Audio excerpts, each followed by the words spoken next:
Vamos a continuar en nuestra escuela dominical con la serie que estamos enseñando. ¿Cómo se llama la serie? Enséñanos a orar, ¿cierto? Y esta es la segunda enseñanza. El domingo anterior, nuestro hermano Juan Camilo estuvo enseñando acerca de esta serie, dando algo introductorio basado en Lucas, capítulo 11, versículo 1. Y el día de hoy, el tema que vamos a ver acerca de Enséñanos a orar es su paternidad.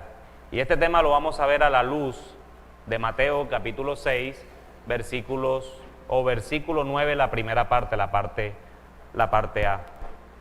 Entonces, hermanos, antes de comenzar, evidentemente quiero que oremos. Vamos a orar para darle gracias a Dios por este tiempo, darle gracias a Dios por permitirnos estar aquí juntos como hermanos, contentos de ver nuevamente caras que tenían tiempo que no venían. Bienvenidos, me alegra verles nuevamente. Así que entonces pongamos este tiempo en manos del Señor, aunque sabemos que está en manos del Señor. Pongámonos en manos de nuestro Dios para que Él guíe a su pueblo a lo que Él quiera enseñarnos hoy. Bendito Dios y Padre de nuestro Señor Jesucristo, te damos muchas gracias, Señor. Gracias, oh Dios Todopoderoso, gracias, Dios justo, Dios misericordioso, Dios bondadoso, oh Dios omnisciente, pero Dios omnipresente, Señor. Un Dios que es trascendente, pero que también es inmanente, bendito Dios. A ti sea toda la gloria, Padre amado, a ti sea toda la honra, todo el poder, todo el misterio, Señor. Oh Señor, gracias. Gracias una vez más, Señor, por permitirnos levantarnos el día de hoy, bendito Dios. Cada vez que respiramos, Señor, inhalamos misericordia. Oh Señor, gracias porque tú has permitido que nos levantemos en el día de hoy, bendito Dios. Y si bien es cierto, si estuviéramos contigo fuera mucho mejor que cualquier cosa que podamos vivir en este mundo, Señor. Estar contigo en la eternidad es lo que anhelamos como hijos tuyos. Señor, te damos gracias porque mientras nos tengas de este lado de la eternidad, Señor, podamos seguir buscando de ti ansiosamente, Señor, que nuestras ansiedades no se filtren o no se den en este mundo caído, Señor, sino que nuestra ansiedad podamos filtrarla a la luz de tu evangelio y podamos buscarte a ti ansiosamente todos los días, en cada momento de nuestra vida, Señor. A ti sea toda la gloria, Señor. Ayúdanos a través de esta enseñanza, bendito Dios, de esta serie que estamos dando en Escuela Dominical. Ayúdanos a través de esta serie que se llama Enséñanos a orar. Oh Señor, y te pedimos, en virtud de la obra de Jesucristo en la cruz del Calvario, Señor, y con la asistencia del Espíritu Santo, quien mora en tus hijos, Señor, que tú nos enseñes a orar, Padre amado. Que tengamos un corazón humilde, bendito Dios, que tantas cosas que tengamos en la cabeza, que creamos que así se debe orar, Señor, que podamos tener la humildad delante de ti y decirte, Señor, yo no sé orar, Señor, sino enséñanos a orar.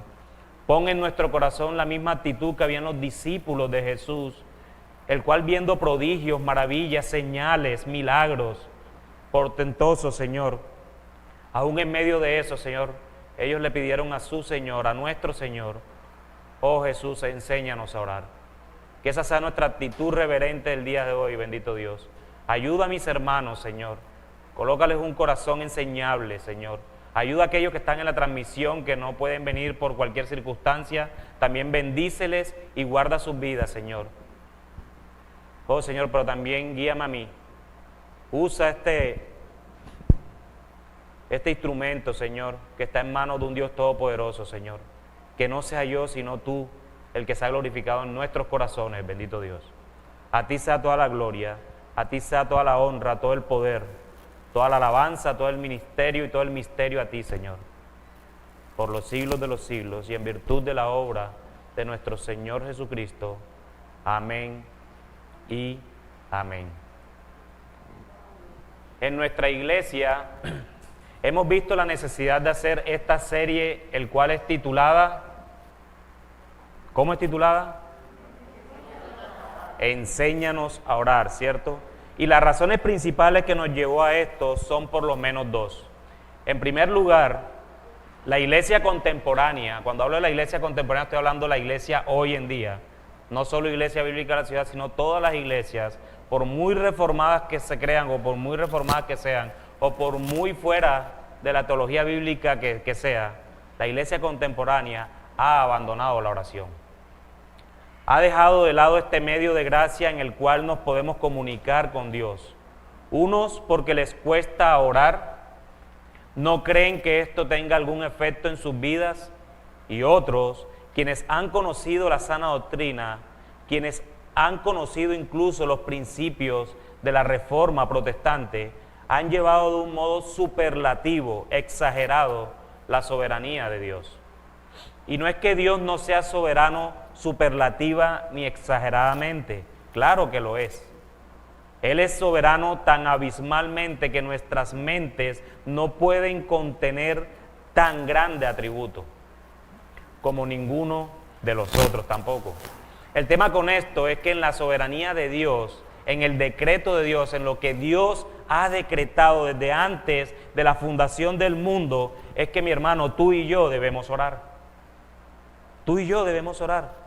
Juan Crisóstomo del siglo V, óigase bien, en el siglo V, ¿cómo se referían a la oración? Él decía lo siguiente: si Él conoce lo que necesitamos, ¿por qué debemos orar? Pregunta.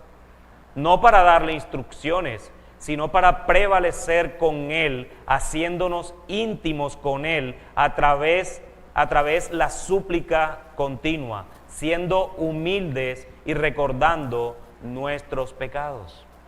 Eso ya lo decían en el siglo V. Pero en segundo lugar, la iglesia contemporánea que ora, la que sí ora, está llena de oraciones vagas, está llena de oraciones sin sentido, sin profundidad, sin conocer al Dios al cual le oramos, sin reconocer quién es Él y quiénes somos nosotros. Oramos como hipócritas, usamos vanas repeticiones, y lo más terrible es que cuando tenemos la oportunidad, cuando entramos a nuestro aposento, cuando estamos a solas con Dios, nos dormimos o prendemos la televisión. Eso está pasando, hermanos. Ese es un diagnóstico real de la vida de la iglesia contemporánea en cuanto a la oración. La oración para la iglesia contemporánea no es importante, no es preeminente. La oración en la iglesia contemporánea lo tienen como algo producto de la doctrina que han aprendido. Y si bien nosotros oramos a ese Dios que conocemos a través de la doctrina bíblica, la oración no debe ser algo que haces. La oración debe ser algo que amas. La oración debe ser algo que amamos en nuestros corazones y que deseamos con todo nuestro ser comunicarnos permanentemente con aquel que nos ha salvado. Eso debe ser la oración para nosotros. El puritano del siglo XVII, Thomas Brooks, siglo V, siglo XVII, dijo lo siguiente: las oraciones frías son como flechas sin punta, como espadas sin filo, pájaros sin alas, no perforan ni cortan ni pueden volar hacia el cielo. Las oraciones frías siempre se congelan antes de alcanzar el cielo. Las oraciones frías. ¿Cuántas veces oramos fríamente? ¿Cuántas veces nos acercamos al Señor por la noche cuando nos vamos a acostar y nos vence más el sueño? Señor, sí, gracias por todo el día de hoy. Chao, hasta mañana. Mi hermano, eso no sube ni el cielo raso. Eso no llega al techo siquiera de la casa. Pero lamentablemente este es el diagnóstico de la iglesia contemporánea el día de hoy. La iglesia contemporánea no está orando. Y los que están orando no están orando como Dios les mandó a que oraran. Por esto, cuando vamos a nuestra vida real, vemos familias frías, vemos iglesias frías, vemos sociedades frías. En la enseñanza del domingo anterior, el cual fue la introducción a esta serie, Vimos cómo los discípulos, después de haber visto al Señor sanando enfermos, multiplicando panes y peces, callando los vientos, caminando sobre las aguas, deteniendo las fuerzas de las aguas, sacando demonios, expulsándolos, y muchas otras cosas más que seguramente la Escritura no nos dice. Estos hombres humildemente le dicen a su Señor: enséñanos a orar. No nos enseñes a sacar demonios, no nos enseñes a multiplicar los panes, no nos enseñes nada de eso, Señor, sino enséñanos a orar. Es notable que estos hombres vieron lo que tal vez nosotros no hemos podido ver teniendo la revelación completa, y es la relación que Jesús tenía con el Padre a través de la oración. Siendo el Dios encarnado, aún Él andaba permanentemente en comunicación con su Padre a través de la oración. Y de seguro esto tenía que ver con su ministerio, y creo, sin temor a equivocarme, que sus discípulos evidenciaron esto en el Señor. La oración es necesaria, amados hermanos. Sin embargo, no orar u orar de formas inadecuadas es exactamente lo mismo. En esta serie no te vamos a dar 10 tips de cómo orar, sino más bien vamos a aprender a orar así como Cristo les enseñó a sus discípulos con base en Mateo capítulo 6.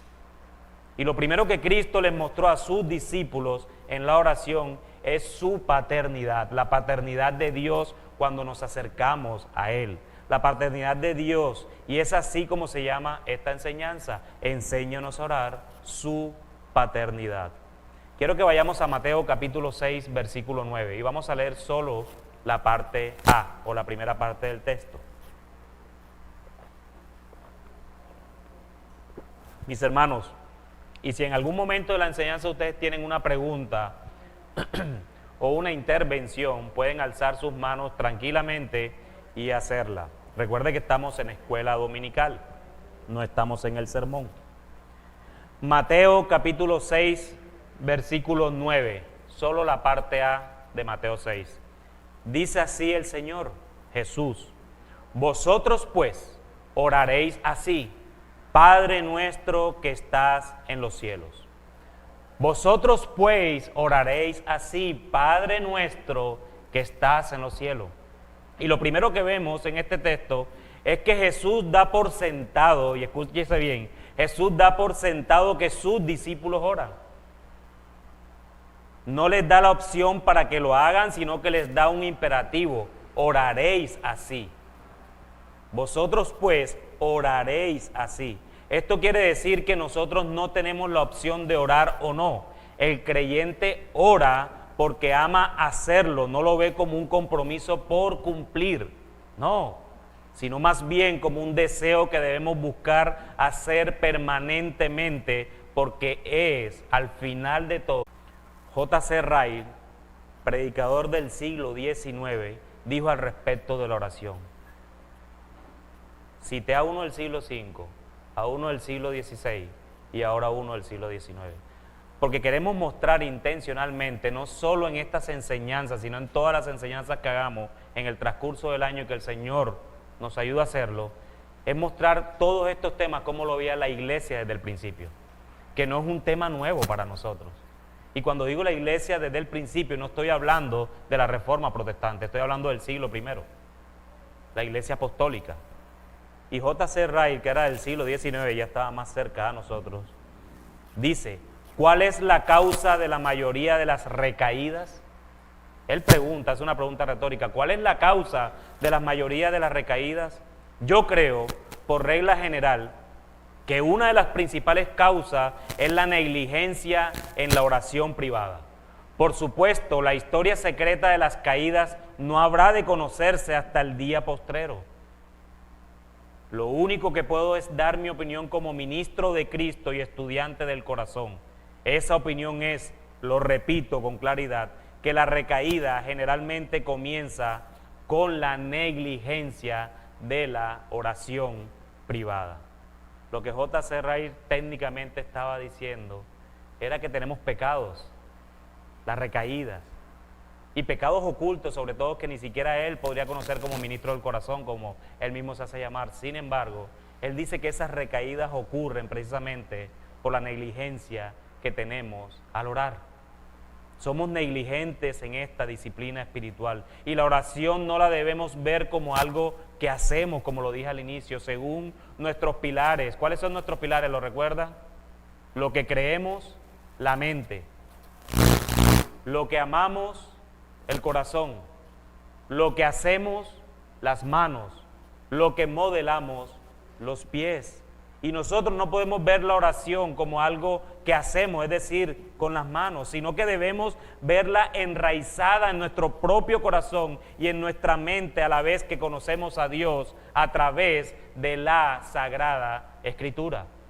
¿Cómo le oramos a un Dios que no conocemos? ¿Cómo tú conversas con una persona? ¿Cómo tú conoces a una persona? Cuando tú te acercas a una persona, ¿cómo la conoces? Indagas, preguntas. ¿Eres casado? ¿Eres casada? ¿Tienes hijos? ¿Tienes hijas? ¿Dónde trabajas? ¿Dónde vives? Y empiezas a tener una relación con esa persona. ¿Dónde conoces a Dios si no es en su palabra? Dios no te va a revelar personalmente lo que ya te reveló a través de su palabra. Y es aquí donde le conocemos, es aquí donde Él nos muestra todos sus atributos perfectos, es aquí donde Él nos muestra todo lo que Él hizo por nosotros, quién es Él y quiénes somos nosotros. Génesis nos los ha mostrado claramente a través de los estudios que estamos haciendo en la predicación del sermón. Pero cuando vemos la oración como las manos, algo que hacemos simplemente, fallamos en contemplar la oración como el Padre y el Hijo la contemplan. Es algo que debe hacer parte de nosotros, debe salir naturalmente de nuestros corazones y en todo momento y en cada situación poder orar. Y la manera de hacerlo, el modelo para hacerlo es como Cristo mismo instruyó a sus discípulos. Padre nuestro que estás en los cielos. Y en la primera parte de esta oración que el Señor instruye es a quién, no solo a quién, sino a dónde o en dónde está a quien oramos. Nos muestra su paternidad y su lugar de habitación. Nos muestra su inmanencia al ser nuestro, pero nos muestra su trascendencia al decir que está en los cielos. Es increíble solo imaginar cómo un Dios trascendente que está por encima de todo, que es el creador de todo, que obra de manera sobrenatural, que nuestra mente no puede contener, se hace nuestro en virtud de la obra de su Hijo. El Padre que habita en el cielo se hace nuestro a través del Hijo. Esta frase de apertura, Padre nuestro que estás en los cielos, es una introducción adecuada para todo lo que sigue. Nos presenta el gran objeto a quien oramos, nos enseña el oficio del pacto que mantiene por nosotros y denota la obligación impuesta sobre nosotros, aquella de mantener hacia Él un espíritu filial. Tenemos una filiación con el Padre, con todo lo que eso nos conlleva. Toda oración auténtica debe comenzar con una contemplación devota y debe expresar un reconocimiento del nombre de Dios y de sus benditas perfecciones, que estás en el cielo. Debemos acercarnos al trono de la gracia con el temor adecuado de la majestad soberana de Dios y de su poder. No obstante, con una confianza santa en su bondad, no paternal. En estas palabras de apertura somos instruidos explícitamente a presentar nuestras peticiones, expresando la noción que tenemos de las glorias esenciales y relativas de aquel a quien nos dirigimos. El Salmo capítulo 8, versículo 1 es muestra de ello. Dice el salmista: oh Jehová, Señor nuestro, cuán glorioso es tu nombre en toda la tierra, has puesto tu gloria sobre los cielos. Padre nuestro que estás en los cielos. Esforcémonos primero por determinar el principio general que está plasmado en esta frase introductoria. Nos informa de la manera más sencilla posible que el gran Dios que está misericordiosamente listo para concedernos una audiencia. Padre nuestro que estás en el cielo. Él ha inclinado su oído en el momento que tú has dicho estas palabras para escuchar tu oración. Padre nuestro, tú que estás en el cielo. Al mandarnos que nos dirijamos a Él como nuestro Padre, esto definitivamente nos da una certeza de su amor y poder.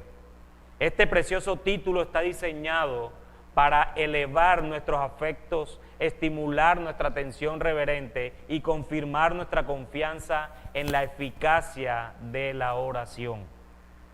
Aceptable y eficaz. Fervor, reverencia y confianza. Fervor, reverencia y confianza. Esta frase de apertura está diseñada para conmover estos elementos esenciales dentro de nosotros. El fervor es el resultado de nuestros efectos puestos en práctica, o nuestros afectos más bien puestos en práctica. La reverencia se promueve por discernir el hecho de que nos estamos dirigiendo al trono celestial. La confianza se va cuando veamos al objeto de la oración como nuestro Padre. Es Padre nuestro, es nuestro Padre. Entonces tengamos en cuenta, mis hermanos, siempre estos tres aspectos. ¿Cuáles son? Fervor, reverencia y confianza. No está diciendo confianzudo, confianza. No es papito lindo. No es confianzudo. No. Pide reverencia a aquel que nos vamos a dirigir. Cristo no nos está pidiendo que nos acerquemos a algo impersonal o alguna figura abstracta. No, en ninguna manera, todo lo contrario. Él nos instruye a que nos acerquemos a una persona divina, uno que tiene nuestros mejores intereses en su corazón, a quien somos invitados a acercarnos, uno que es nuestro Padre. Por eso el apóstol Juan en su primera carta declara, en el versículo 1, mirad cuál amor en el versículo 1 del capítulo 3, mirad cuál amor nos ha dado el Padre para que seamos llamados. Por esto el mundo no nos conoce, porque no le conoció a Él. Mirad cuál amor nos ha dado el Padre para que seamos llamados hijos. Y por tú ser llamado hijo, tienes toda la confianza de Padre nuestro. Padre nuestro. Tal vez el mundo tiene un Padre en los cielos. ¿Cuántos no dicen, cuántos de ustedes no escuchan del mundo decir, Padre, tú que estás en los cielos? Sin embargo, no hay una intimidad con Él y solo quedan mencionándolo de labios, pero no de corazón. Por eso la oración, hermanos, no es algo que se hace, es algo que se ama. Porque amamos a quien nos dirigimos. Esa es la diferencia entre el mundo y el creyente. El creyente invoca al Señor porque le ama. El mundo invoca al Señor porque está buscando su propia gloria. Padre nuestro. A la profundidad y pleno significado de esta invocación solo puede entrar el cristiano, porque hay una relación superior entre él y Dios que la que solo se da por naturaleza. Por lo menos 4 cosas vemos cuando invocamos al Padre que está en los cielos. En primer lugar, Dios es nuestro Padre espiritualmente. En segundo lugar, Dios es el Padre de sus elegidos. Escúchese bien, Dios es el Padre de sus elegidos, porque es el Padre de su Señor Jesucristo. Efesios capítulo 1, versículo 3. Bendito sea el Dios y Padre de nuestro Señor Jesucristo, quien nos ha bendecido con toda bendición espiritual en los lugares celestiales en Cristo Jesús. Bendito sea el Padre de nuestro Señor Jesucristo. De esta manera Cristo expresa, subo a mi Padre y a vuestro Padre, subo a mi Dios y a vuestro Dios. Juan capítulo 20, versículo 17.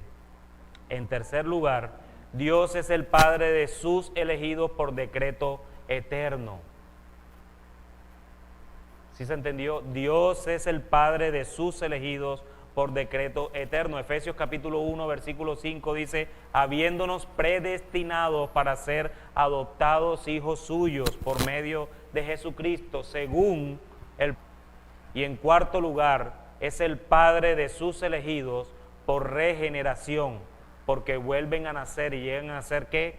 Participantes de la naturaleza divina, como dice la segunda carta del apóstol Pedro. Está escrito, y por cuanto sois hijos, Dios envió a vuestros corazones el espíritu de su Hijo, el cual clama, Abba Padre. Gálatas capítulo 4, versículo 6. Estas palabras, hermanos, Padre nuestro, no solo significan el oficio que Dios nos sustenta en virtud del pacto eterno, sino que también implican con toda claridad nuestra obligación. Nos enseñan cómo debemos disponer hacia Dios cuando oramos y la conducta apropiada que debemos tener en virtud de esa relación que tenemos con Dios cuando oramos. Como sus hijos lo debemos honrar, incluso más que a nuestros padres humanos. Estar en sujeción a Él, deleitarnos en Él y luchar en todas las cosas para complacerlo. Una vez más, la frase Padre nuestro no solo nos enseña nuestro interés personal en Dios mismo, quien por gracia es nuestro Padre, sino que también, y óigase bien, sino que también nos instruye en cuanto a nuestro interés por nuestros hermanos. Por nuestros hermanos, no solo a quien oro.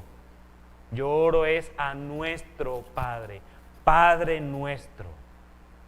Nosotros oramos, no podemos hacer oraciones individualistas. También en medio de la oración debemos acordarnos de nuestros hermanos en Cristo. Debemos expresar nuestro amor por nuestros hermanos. Debemos estar tan interesados por sus necesidades como por las nuestras. ¿Cuánto se incluye en estas dos palabras, hermanos? Padre nuestro. Qué santidad increíble. Padre nuestro. Pero ahora viene la segunda parte, dice que estás en dónde, que estás en dónde, que estás en dónde. Pero hablen duro, hermano. Eso, así es, señor Wolfram, así, fuerte. Nos estamos dirigiendo al Padre que está en los cielos. Es que no lo digo, es que a veces nosotros nos acercamos, Padre nuestro. Padre nuestro, tú que estás en los cielos. Yo no me imagino estos profetas cómo lo oraban al Señor. Yo no me imagino, porque leemos los salmos, pero una cosa es leerlo, otra cosa es que nosotros tuviéramos ese retroproyector y ver cómo ellos lo hacían. En medio de angustia, en medio de agonía, cantaban orándole al Señor. Y nosotros, como decimos, Padre nuestro. Sí ven que no es mentira ese diagnóstico. Que estás en los cielos. Que está, pero a veces no gritamos porque no, es que no podemos parecernos a los que se ponen allá en las plazas, los mercados, y eso es muy bullero. Justificación, justificación y justificación. Que estás en los cielos. Qué bendito equilibrio le da esto a la frase anterior, Padre nuestro. Si aquella nos habla de la bondad de Dios y de su gracia, esta nos habla de su grandeza y de su majestad. Si aquella nos enseña de la cercanía y del alto precio de su relación con nosotros, esta anuncia su elevación infinita por encima de nosotros. Si las palabras Padre nuestro inspiran confianza y amor, entonces las palabras que estás en los cielos nos deben llenar de humildad y de temor reverente. Estas son dos palabras que deben ocupar nuestras mentes y comprometer nuestros corazones. La primera, sin la segunda, tiende hacia la familiaridad profana. Papito lindo, mi chuchito hermoso. ¿Cuántos no oran así reverentemente? Creyéndose que son más familiares que otros hermanos porque ellos le dicen al Rey de Reyes, al Señor de Señores, al Dios que creó todas las cosas, chuchito lindo. Eso es lo que ocasiona cuando solo nos dirigimos al Padre nuestro, pero no sabemos que está en los cielos. Eso es lo que ocasiona. Pero la segunda sin la primera produce frialdad y produce terror. ¿Cierto? Cuando meditamos en que ese Dios soberano está en los cielos de una manera tan trascendente, pero no tenemos en cuenta que Él nos ha dado a su Hijo y en virtud de ese sacrificio nos podemos acercar a Él y decirle, Abba Padre. Eso debe generar terror. Eso debe generar terror. Combinando a las dos, somos preservados de ambos males, de ambos extremos.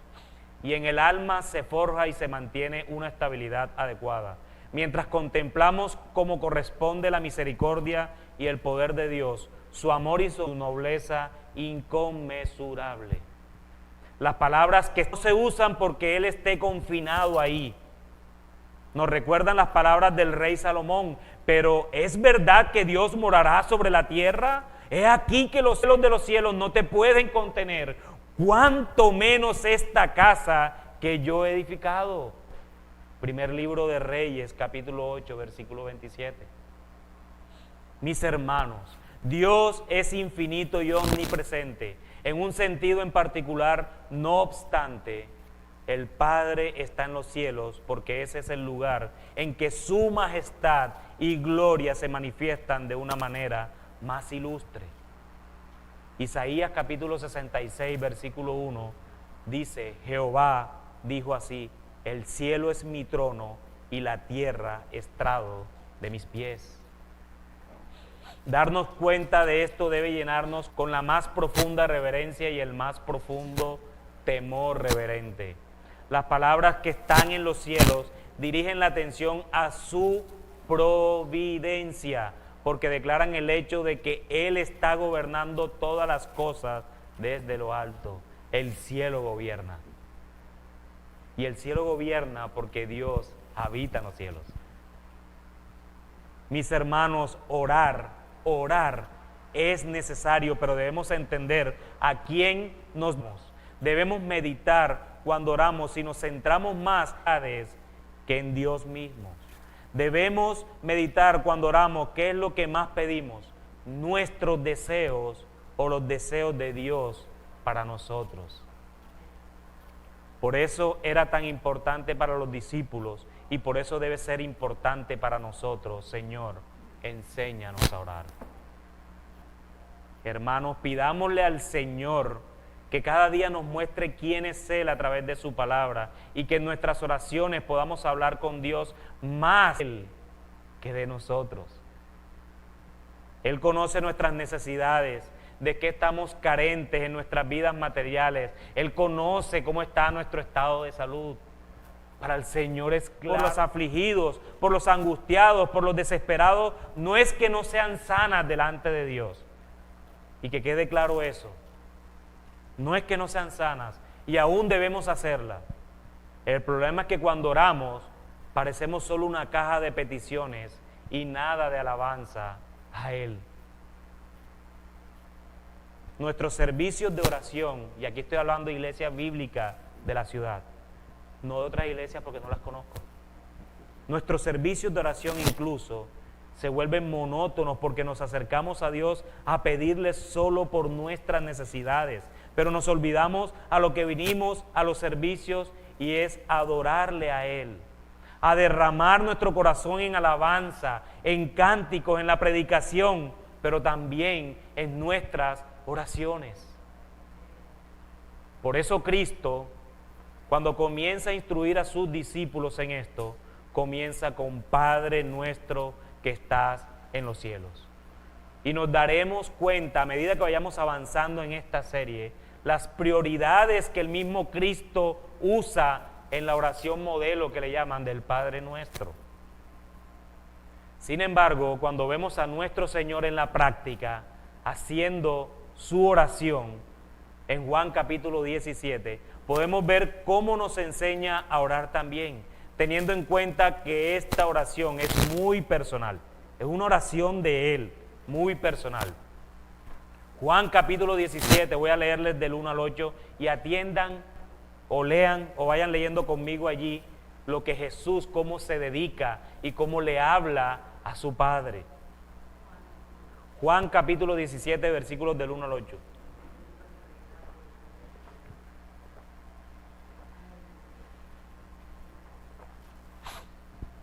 Estas cosas habló Jesús, y levantando los ojos al cielo, fíjense, levantando los ojos al cielo, dijo: Padre, la hora ha llegado, glorifica a tu Hijo para que también tu Hijo te glorifique a ti, como le has dado potestad sobre toda carne, para que dé vida eterna a todos los que le diste. Y esta es la vida eterna, que te conozcan a ti, el único Dios verdadero, y a Jesucristo, a quien has enviado. Yo te he glorificado en la tierra, he acabado la obra que me diste que hiciese. Ahora pues, Padre, glorifícame tú al lado tuyo con aquella gloria que tuve contigo antes que el mundo fuese. He manifestado tu nombre a los hombres que del mundo me diste. Tuyos eran y me los diste, y han guardado tu palabra. Ahora han conocido que todas las cosas que me has dado proceden de ti, porque las palabras que me diste les he dado, y ellos las recibieron y han conocido verdaderamente que salí de ti, y han creído que tú me enviaste. Increíble, ¿no? Ya vamos en el versículo 8, y Jesús lo único que se ha dedicado aquí es darle gloria al Padre por todo lo que Él hizo. Esta debe ser la misma actitud nuestra al orar. Menos por nuestra gloria y más por su gloria. Menos por nuestra vida temporal y más por la vida eterna que tenemos en Cristo. Menos por nuestro reino y más por su reino, que se establezca en los corazones de los incrédulos, con alabanzas solo para Él que es digno, y no mostrar tanta necesidad que ya Él conoce. Oremos más por los negocios del Padre, amados hermanos, como lo hizo Jesús, que por los negocios nuestros que se acabarán algún día. Como creyentes, nuestras oraciones deben subir al cielo como olor fragante a sus pies, entender que Él es nuestro Padre que está en los cielos, donde nos muestra su paternidad y por tanto nuestra identidad en Él, y también nos muestra su trascendencia, que debe ocasionar en nosotros absoluta reverencia. Trascendencia, reverencia, hasta salió en poesía, prosa, bueno, no sé cómo será eso, verso eso, hermano, eso no va llenato. Él es el Padre nuestro, Él es el Padre nuestro, pero que está en los cielos. Él es nuestro y nosotros somos de Él. Le conoceremos a través de su revelación dada en las Escrituras, y entenderemos muchas cosas a través de su iluminación, no de su inspiración, porque su inspiración ya fue dada aquí. La Escritura es inspirada, nosotros somos iluminados por el Espíritu Santo que habita en el creyente, a través del Espíritu Santo en nosotros. Y a ese Dios es al que nosotros nos debemos acercar permanentemente. Pero tú me puedes preguntar, hermano, ¿y qué pasa cuando yo leo la Escritura y no la entiendo? Y yo siento que el Señor no me ilumina para entender ese texto. Bueno, si hay algo que no entiendes en la Escritura que Él haya revelado, déjame decirte, y no son palabras mías, son palabras de Spurgeon, lo que dijo al respecto. Aunque no tengamos ni comentarista, ni ministro, siempre tenemos a ¿quién? Al Espíritu Santo. Y permíteme decirte un secretito, dice Spurgeon. Cada vez que no puedas entender un texto, abre tu Biblia, dobla tus rodillas y ora por ese texto. Y si no se desintegra en átomos y se abre, vuelve a hacerlo. Si la oración no lo explica, entonces esa es una de las cosas que Dios no quiso que tú conocieras, y debes contentarte con ignorancia. Técnicamente Spurgeon lo que está diciendo es: acuda a Deuteronomio 29:29. Las cosas secretas le pertenecen a Dios, mas las reveladas nos pertenecen a nosotros. Y sigue diciendo Spurgeon, concluyendo lo que él mismo Dice, la oración es la llave que abre los armarios del misterio. La oración y la fe son ganzúas. ¿Saben lo que son ganzúas? Cuando abren las puertas a la fuerza, esos hierros. Son ganzúas sagradas que pueden abrir secretos y conseguir grandes tesoros. No hay ninguna escuela de formación en las cosas de Dios como la del Espíritu Santo, porque Él es el Maestro que siempre está presente, ante quien solo tenemos que doblar las rodillas y Él está a nuestro lado, el gran expositor de la verdad. Mis hermanos, nosotros tenemos al Espíritu Santo. El creyente tiene al Espíritu Santo y el Espíritu Santo es quien nos revela su voluntad. Y cuando no tenemos cómo entenderla, rogar al Espíritu Santo, al Dios Todopoderoso, que nos ayude a entender el texto. Y si no lo entiendes, hermano, alaba al Señor porque no lo entiendes. Alábale a Él.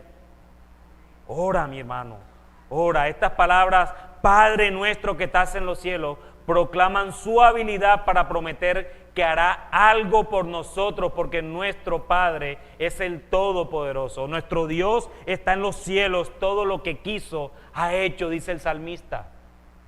Sin embargo, aunque es el Todopoderoso, también es nuestro Padre. Como el Padre se compadece de los hijos, se compadece Jehová de los que le temen. Pues si vosotros, siendo malos, sabéis dar buenas dádivas a vuestros hijos, cuánto más vuestro Padre Celestial dará el Espíritu Santo a los que se lo pidan. Ora, mi hermano, ora. Y por último, estas benditas palabras, Padre nuestro que estás en los cielos, nos recuerdan que nosotros estamos peregrinando hacia ese lugar. Estamos peregrinando hacia allá porque el cielo es nuestro hogar. Amén. ¿Tienen alguna pregunta, comentario? Carlos.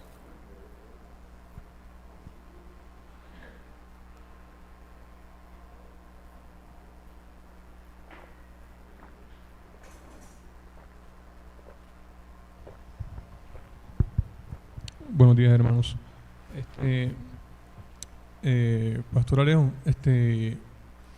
entendiendo que el tema hoy es la paternidad, o sea, enseñar a orar paternidad, a veces queda una duda y es en cuanto a la oración va dirigida solamente hacia el Padre o también puede ser dirigida al Espíritu Santo o al Hijo también.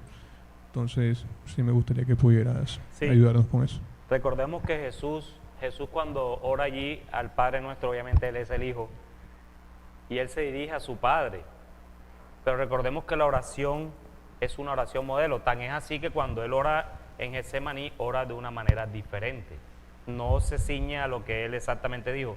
Es un modelo hacia quien nos dirigimos. Ahora bien, lo que tú preguntas, hermanos, nosotros a quién venimos a darle gloria aquí, al Dios Trino. Porque somos trinitarios. Oramos al Dios Trino, al Dios Padre, Dios Hijo y Dios Espíritu Santo. Tú oras al Dios Padre dándole gracias por la elección, y ahorita al final que estemos orando, que quiero que hagamos en práctica lo que el apóstol Pablo le hizo a los Efesios, nos vamos a dar cuenta de eso. Oramos al Dios que nos escogió, oramos al Hijo que nos salvó y oramos al Espíritu Santo quien nos selló. Es una obra trinitaria y por eso nosotros oramos al Dios Trino. Hermano. Solo quería para encontrar un texto que acá que nos recuerda a quién nos dirigimos, al Señor. Isaías 57:15 nos dice: porque así dijo el alto y sublime, el que habita en la eternidad y cuyo nombre es el Santo. Yo habito en la altura y la santidad. O sea, Dios habita en ese cielo, como mencionabas, pero luego nos dice que también con el quebrantado y humilde de espíritu, para hacer vivir el espíritu de los humildes y para vivificar el corazón de los quebrantados. Y ahí donde nos encontramos nosotros, Él es el Padre y nosotros sus hijos. Gracias, hermano. Hay un autor, no recuerdo el nombre, que lo leí precisamente ayer, que decía: Dios habita en dos tronos, en el trono de los cielos y en el trono de los corazones de sus hijos. Y Él es un Dios trascendente y un Dios inmanente. Amén. Y otra cosa que quería pronto decir era que, y es un cuestionamiento también para nosotros, incluyéndome, que si nuestras oraciones las pudiera responder a alguien rico, entonces no estamos orando realmente. Porque si mis oraciones solamente se dedican a las cosas materiales, cualquier rico pudiera solucionarme mi problema. Entonces creo que nuestras oraciones deben ser a este ser que hace lo que ninguna persona pudiera hacer. Por ejemplo, salvar a pecadores, que ni un rico lo puede hacer. O cosas por el estilo, cosas que tienen que ver más con su reino y su justicia que con nuestro propio, o con el reino aquí en esta tierra. Buscar primeramente el reino de Dios y su justicia, y todo lo demás será añadido. Y, hermanos, cuando yo ahorita hablaba del tema de... Ahora con esto no quiere decir que no pidan oraciones por los hermanos que están enfermos, por los familiares y todo eso. Eso es sano, hermanos. Aquí el punto es cómo oramos nosotros. No es que no oremos por ellos, sino que más bien debemos enfocar su enfermedad, su necesidad, su aflicción, su debilidad, para que sean más como Cristo. Y eso es lo que Dios hace. Dios usa todas esas causas secundarias para hacernos más como Él, como su Hijo. Y obviamente con el deseo de que sanen también. Pero cuando son hermanos en Cristo, hermanos, a veces queremos aferrarlos más a esta tierra, sabiendo nosotros mismos que vamos a habitar con un Dios en donde no sufriremos de más nada, pero nuestros corazones todavía no se quieren desprender de esta tierra, todavía tienen un cordón umbilical a esta tierra. Y ese cordón debemos cortarlo y amarrarlo al Dios de toda gloria. Pensar más en la eternidad que en la temporalidad. Pensar más en Cristo que en nosotros. Eso es lo que debemos siempre estar pensando. Mi hermano, ¿tú has enfermado? Sí. Yo he enfermado, sí. Yo hace quizás 2 años estuve creyendo que me estaba muriendo. Y es terrible, pero en fin, el Señor hace su voluntad en medio de eso. Y seguro usó eso para hacerme más como a su Hijo. Así que debemos orar de esa manera, hermanos. Yo quiero, hermanos, que busquemos todos Efesios perdón, mi hermano Wolfram. Un momentico, hermano. Eso. Buenos días. Quería compartir la palabra en Juan 16, 12, 13. Reforzando o aportando lo que dijo el ministro Charles Spurgeon. Ok. Pero esto lo dice el Señor Jesús. Amén. Aún tengo muchas cosas que deciros, pero ahora no las podéis sobrellevar. Pero cuando venga el Espíritu de verdad, Él os guiará a toda la verdad, porque no hablará por su propia cuenta, sino que hablará todo lo que oyere y os hará saber de cosas que habrán de venir. Amén. Él nos está confirmando que el Espíritu es quien nos revela a nosotros y es el que saca de la tierra para que nosotros, Él sea el que nos guíe a nosotros en el camino de rectitud para llegar a la estatura del Padre perfecto que es Cristo. Amén. Esa es la obra del Espíritu en nuestra santificación. La obra del Dios Trino a quien oramos. Carlos.